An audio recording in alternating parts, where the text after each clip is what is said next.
Hello everyone, अगर आपके बच्चे भी इंडिया से बाहर पढ़ रहे हैं और आपको टाइम टू टाइम उनकी एजुकेशन के लिए इंडिया से बाहर फंड ट्रांसफर करना पड़ता है बीइंग अ रेजिडेंट, तो अब आपके लिए गुड न्यूज़ है। अब आपको यानी कि 1 अप्रैल 2025 से आपको 10 लाख रुपीस तक की ट्रांसफर पर कोई भी टीसीएस डिडक्ट कराने की ज़रूरत नहीं है।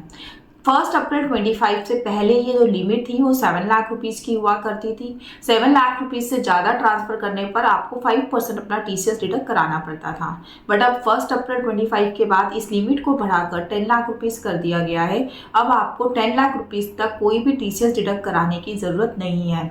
इसके अलावा एक और इम्पॉर्टेंट चेंज एजुकेशन से रिलेटेड रेमिटेंस पे लाया गया है, वो ये है कि अगर आप इंडिया में एजुकेशन लोन लेकर फिर उस फंड को बाहर ट्रांसफर करते हैं तो आपको कोई भी टीसीएस डिडक्ट कराने की ज़रूरत नहीं है।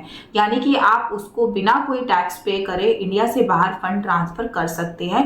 बट द कंडीशन इज आप वो जो फंड ट्रांसफ़र कर रहे हैं वो एजुकेशन लोन लेकर फिर आप ट्रांसफ़र कर रहे हो।